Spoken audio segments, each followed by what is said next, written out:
La gente cree que entiende la gravedad, pero esa sensación viene de la repetición, no del conocimiento. Creciste dejando caer cosas, tazas, piedras, libros, caen cada vez. Después de suficientes años, tu mente dejó de hacer preguntas. La gravedad se convirtió en ruido de fondo. Se siente tan obvia como el piso. Esa confianza es el problema, porque en el momento en que intentas decir qué hace la gravedad de una manera que te permita predecir algo nuevo, las palabras fáciles dejan de funcionar. Y aquí está lo que nadie te dice. La física no sabe por qué existe la gravedad, no sabe qué la causa, no sabe por qué funciona exactamente como funciona y no de otra manera. Lo que la física sí tiene es una regla que predice el movimiento con precisión extrema. Una regla que funciona para tazas cayendo y para galaxias orbitando. Una regla que ha sido verificada miles de veces sin fallar nunca. Pero esa regla no explica nada, solo describe. Y esa distinción entre describir y explicar es exactamente lo que separa a las personas que creen entender la gravedad de las que realmente la entienden. Richard Feynman pasó décadas siendo brutalmente honesto sobre esto. No vendía historias reconfortantes. No ofrecía metáforas que se sienten bien, pero no dicen nada. Mostraba exactamente qué sabemos, qué podemos calcular y dónde terminan las respuestas. Hoy vamos a hacer lo mismo. Vamos a describir qué sucede con cuidado, paso a paso, y nos vamos a negar a adivinar antes de tiempo. Toma un objeto. Cualquier objeto. Sosténlo quieto, luego suéltalo. Empieza a moverse. No instantáneamente rápido. Empieza lento, luego más rápido, luego más rápido. Ese cambio en el movimiento sucede suavemente. Ahora repite el experimento con un objeto diferente. Diferente tamaño, diferente material, diferente peso en tu mano. Suéltalo de nuevo. El movimiento cambia exactamente de la misma manera. No casi. No aproximadamente igual. Exactamente igual. Espera. Eso ya contradice algo que la mayoría de la gente cree. Si le preguntas a alguien antes del experimento, espera que la cosa más pesada caiga más rápido. Ya no lo dice en voz alta, pero su cuerpo lo cree, sus músculos lo creen. Su lenguaje todavía lo carga, pero el experimento se niega. Entonces escribimos lo que realmente vemos. Todo objeto, cuando se suelta cerca de la Tierra, cambia su movimiento de la misma manera. Esa declaración es precisa, no es una historia, no es una explicación, es un hecho. Ahora removemos las distracciones. El aire se interpone, las plumas revolotean, el papel flota. Eso no tiene nada que ver con la gravedad. Eso es el aire empujando de vuelta. Entonces removemos el aire. Dejamos caer objetos en un vacío. Ahora todo se comporta de la misma manera otra vez. Entonces la gravedad no depende de la forma, no depende del material, no depende de qué tan pesado se siente el objeto. Lo que sea que la gravedad esté haciendo produce el mismo cambio en el movimiento para todos los objetos. Ahora detente y nota qué tan extraño es eso, porque cada otra influencia que conocemos falla esta prueba. Empuja dos objetos con el mismo empujón. El más ligero responde más. Calienta dos objetos con la misma llama. Se calientan diferente. Carga dos objetos eléctricamente. Se comportan diferente dependiendo de qué son. La gravedad no le importa.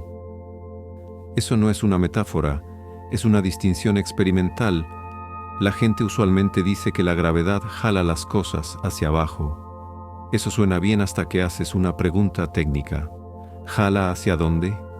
Si la gravedad jalara hacia abajo, entonces abajo significaría la misma dirección en todas partes.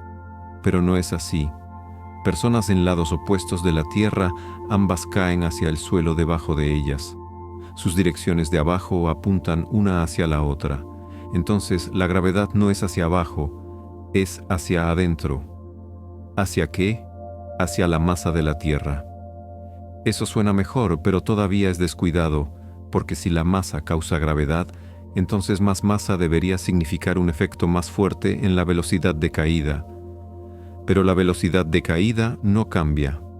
Entonces debemos separar dos ideas que es fácil confundir. Primero, ¿qué tan fuertemente la gravedad actúa sobre un objeto? Segundo, ¿qué tan fuertemente el objeto resiste cambios en movimiento? Estos son roles diferentes, no tienen que coincidir, pero experimentalmente coinciden exactamente. Cada prueba jamás hecha muestra que el factor que controla qué tan fuertemente actúa la gravedad es el mismo factor que controla la resistencia al cambio de movimiento. Porque coinciden, se cancelan. Esa cancelación es por qué todos los objetos caen de la misma manera. No explicamos esta cancelación, la usamos. Ahora alejémonos de los objetos cayendo y hagamos la situación peor. Mira la luna. La luna no cae directo hacia abajo, sigue dando vueltas. A primera vista, eso parece un problema diferente, pero intenta este procedimiento.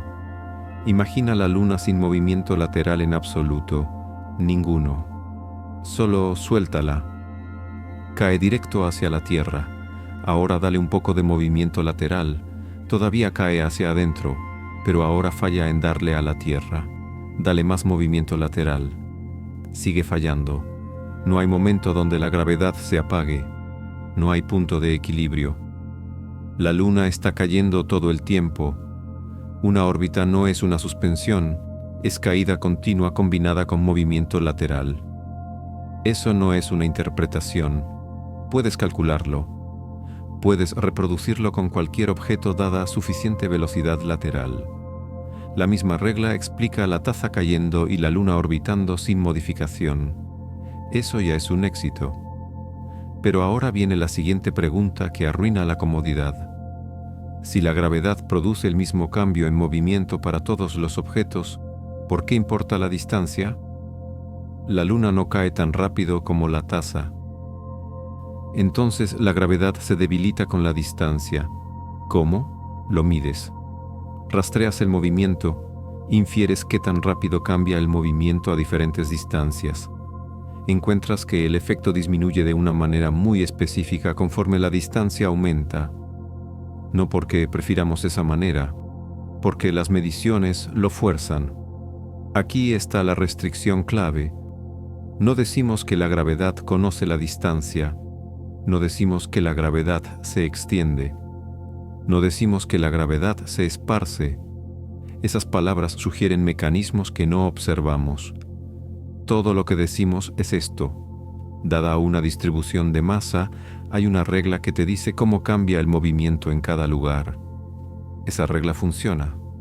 Predice objetos cayendo. Predice órbitas. Predice mareas. Predice el tiempo del movimiento. Eso es gravedad a este nivel, sin historia añadida. Ahora, una reversión más antes de avanzar. Cuando estás parado quieto en el suelo, sientes peso. Cuando caes libremente, no sientes nada. Eso suena al revés hasta que verificas qué está pasando. Estar parado quieto requiere que el suelo continuamente cambie tu movimiento. Caer, no. Entonces la gravedad no es lo que sientes cuando caes. Sientes la gravedad cuando algo te previene de caer. Esa declaración no es abstracta, es operacional. Puedes probarla. Párate en una báscula, lee peso, remueve el soporte. La lectura desaparece. Nada sobre la gravedad cambió, solo la restricción. Entonces la gravedad describe el movimiento natural cuando ninguna otra influencia interfiere. Esto nos lleva a algo que la mayoría de la gente nunca considera. La disminución del efecto con la distancia no es arbitraria, no es lineal, no es aleatoria. Sigue una regla estricta. Si duplicas la distancia desde el centro de la Tierra, el efecto se vuelve 4 veces más débil. Si triplicas la distancia, se vuelve 9 veces más débil. Esa regla aparece en todas partes donde se mide la gravedad. No decimos por qué esa regla existe todavía. Solo aceptamos que está ahí porque predice el movimiento correctamente. Aquí es donde la gente usualmente salta demasiado rápido y dice ley del inverso del cuadrado como si el nombre lo explicara. El nombre no explica nada, solo etiqueta el comportamiento. Entonces construyámoslo en su lugar. Imagina que rodeas la Tierra con una cáscara imaginaria a cierta distancia. En esa cáscara mides cuánto la gravedad afecta el movimiento. Ahora imagina una cáscara más grande más lejos. La misma Tierra es responsable de ambos efectos. Nada nuevo se añade. Pero la cáscara más grande tiene más área. Entonces cualquier influencia asociada con la Tierra ahora está esparcida sobre una región más grande. El mismo efecto total distribuido más delgadamente. Ese procedimiento lleva exactamente a la regla de distancia que medimos. Esto no es una metáfora, es un argumento de conteo. Si aceptas el espacio como tridimensional, esta regla sigue, y aquí está la restricción. No decimos que la gravedad se esparce, no decimos que la gravedad fluye. Solo decimos esto: los números funcionan como si algo estuviera distribuido sobre área. Eso es suficiente para calcular. Ir más allá es inventar. Ahora toma el paso más peligroso. Ya tenemos que todos los objetos caen igual en el mismo lugar. Ya tenemos que el efecto se debilita con la distancia de una manera medible. Junta ambos. Dada cualquier distribución de masa, podemos calcular cómo cambiará el movimiento en cualquier lugar. Ese es el contenido completo de la gravedad en su forma más simple. No dice qué es la gravedad, no dice por qué funciona, pero dice que sucede con suficiente precisión para enviar máquinas a través del sistema solar. Ahora aquí es donde la incomodidad real comienza. Todo lo que acabamos de construir describe la gravedad como una influencia que actúa a través del espacio. Un objeto aquí afecta a movimiento allá, pero en física la influencia no viaja instantáneamente. Entonces, ¿cómo llega la gravedad de un lugar a otro? Los campos resuelven ese problema. Un campo significa, en cada punto del espacio hay una condición. Esa condición determina cómo respondería un objeto si se colocara ahí. El objeto no siente la masa distante. Siente el campo local. Ahora el lenguaje importa. Decimos el campo existe, pero eso no significa que el espacio contiene una sustancia adicional. Significa que las propiedades del espacio difieren de un lugar a otro de maneras que afectan el movimiento. Esa distinción importa. El campo gravitacional no es algo sentado en el espacio. Es una descripción de cómo el movimiento cambiará si pones algo ahí. Ahora aquí hay algo que casi nadie te explica correctamente. Mientras más fuerte es la gravedad, más lento corre el tiempo. Esto suena absurdo hasta que lo verificas. Los relojes en altitudes más altas corren más rápido que los relojes en altitudes más bajas. No porque estén rotos, porque el tiempo mismo pasa diferente en campos gravitacionales más fuertes versus más débiles. Este efecto es medible. Los satélites GPS lo corrigen constantemente. Sin esa corrección, la navegación fallaría por kilómetros. El tiempo no es independiente de la gravedad. La gravedad afecta el tiempo directamente. Eso no es interpretación, es ingeniería. Ahora, la luz también cambia cerca de la masa, no porque la luz tenga peso en el sentido usual, porque la luz sigue el camino que requiere menor intervención. Cerca de la masa, ese camino se curva. Esto fue predicho antes de ser medido. Luego fue medido. La predicción coincidió. Entonces la gravedad no solo cambia cómo se mueven los objetos, cambia cómo viaja la luz, cambia cómo pasa el tiempo. Esos efectos no son añadidos, son parte de la misma regla. Ahora pregunta por qué la luz se curva.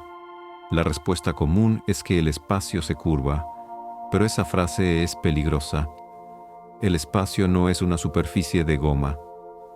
No se dobla como el papel. La palabra curvatura en física significa algo preciso. Los caminos rectos locales no se alinean cuando se comparan a través de regiones. Esto necesita una imagen cuidadosa. Imagina dos personas caminando hacia el norte desde el Ecuador. Ambas caminan perfectamente recto, sin girar. Aún así convergen y se encuentran en el polo. En una superficie curva, las líneas rectas locales pueden comportarse de maneras que la geometría plana no permite. Ahora extiende eso. En presencia de masa, el movimiento recto local, movimiento que no requiere intervención, no se alinea cuando se compara a través del espacio. Eso es lo que la curvatura significa aquí. No es una metáfora, es un resultado medible. Pero no decimos que la masa dobla el espacio como una sábana. Decimos, dada la masa, puedes calcular qué movimientos no requieren intervención. Esos movimientos son los que los objetos siguen cuando se dejan solos. Eso es gravedad. Lo calculas cerca de la Tierra. Los caminos naturales se curvan hacia adentro. Lo calculas lejos. Se enderezan. Lo calculas cerca de cuerpos masivos. Los caminos de la luz se curvan. Calculas el comportamiento de los relojes. Los relojes corren a diferentes tasas en diferentes lugares. Esos no son efectos añadidos. Salen de la misma regla. Nota cuán poco asumimos. No asumimos que la gravedad jala. No asumimos que la gravedad se propaga. No asumimos que la gravedad prefiere la masa. Asumimos solo lo que los experimentos forzaron: equivalencia local de gravedad y aceleración, universalidad de la caída libre, predictibilidad del movimiento. Todo lo demás sigue. Ahora aquí está la última verificación importante. Si esta descripción es correcta, entonces la contabilidad de energía y movimiento todavía debe funcionar. Los objetos deben intercambiar movimiento consistentemente. Ninguna energía debe aparecer o desaparecer. Eso no es automático. Pero cuando los cálculos se hacen cuidadosamente, la contabilidad funciona. El momento se conserva. La energía se conserva en el sentido apropiado. Entonces la nueva descripción no rompe éxitos anteriores. Los contiene. Ahora nos detenemos porque el paso final es confrontar lo que esta descripción no nos dice. Y eso importa igual. Hasta ahora hemos construido la gravedad solo de cosas que estamos forzados a aceptar. No adivinamos de qué está hecha la gravedad. No inventamos imágenes, no añadimos causas que no pueden probarse. Preguntamos solo esto: dado cómo se comporta el movimiento, ¿qué regla lo predice? Y encontramos tal regla. Nos dice cómo calcular el movimiento cuando la masa está presente. Nos dice cómo se comportan los relojes. Nos dice cómo viaja la luz, nos dice cómo los objetos caen, orbitan y se separan. Hace todo eso correctamente. Ahora hacemos la pregunta final. ¿Esta regla explica la gravedad? La respuesta es no. Y eso no es un fracaso, es un hecho. Porque explicación en el sentido usual significa reducir una cosa a algo más familiar, y nada debajo de esta regla es más familiar. Puedes preguntar qué causa la gravedad, pero la pregunta deja de ser productiva porque la gravedad no está sentada encima de algo más simple. Ya está en el fondo de la escalera hasta donde podemos decir. Seamos precisos sobre lo que queremos decir. Tenemos una regla que toma distribución de masa como entrada y da movimiento como salida. No sabemos por qué esa regla es la regla. No sabemos por qué la masa afecta el movimiento de esta manera y no de otra. No sabemos por qué la cancelación entre acción gravitacional y resistencia al movimiento es exacta. No sabemos por qué la luz sigue los mismos caminos naturales que los objetos. Esas no son piezas faltantes de cálculo, son piezas faltantes de explicación. Y la física es honesta sobre eso. Verifica algo importante. A pesar de no saber por qué la regla es lo que es, podemos usarla.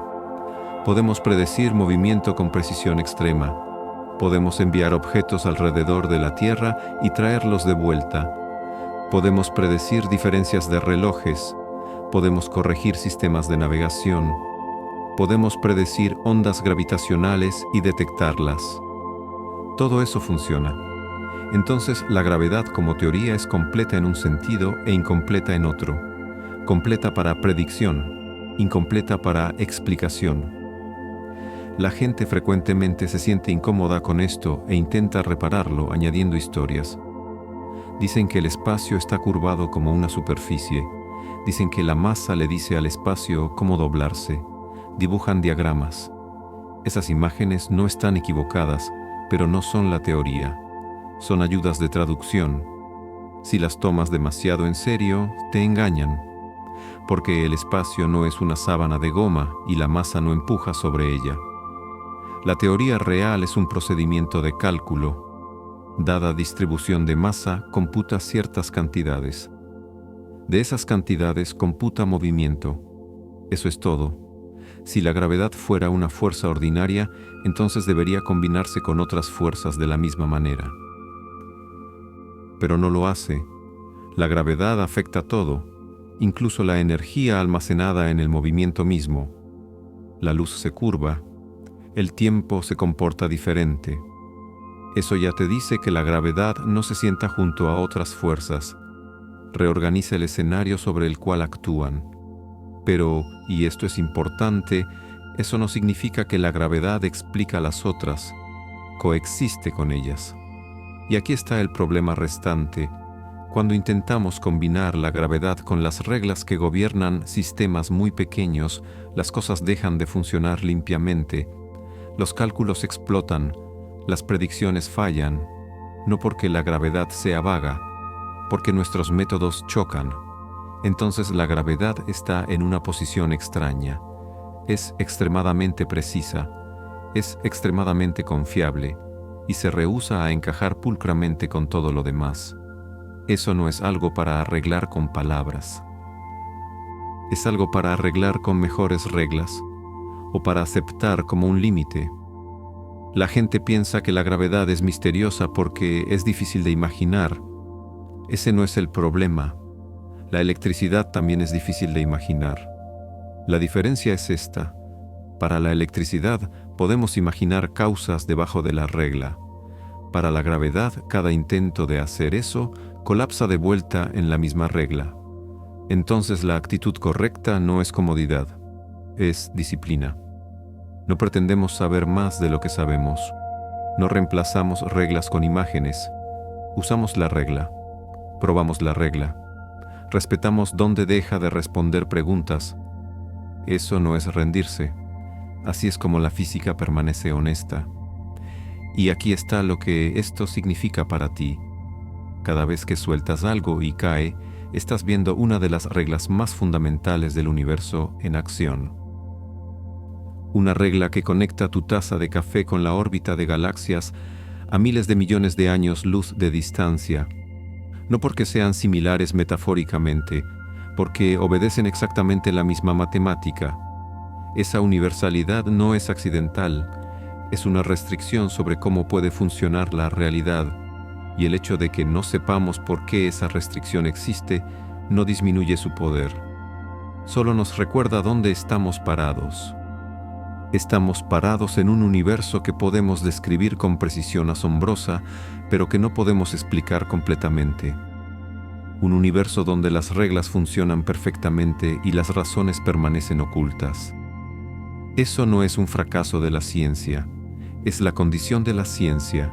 Siempre hay otro nivel, siempre hay otra pregunta.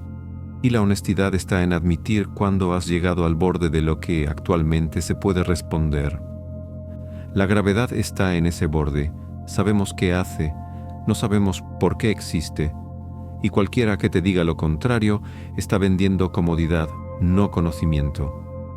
Si llegaste hasta aquí, ahora sabes algo que la mayoría de la gente nunca aprende.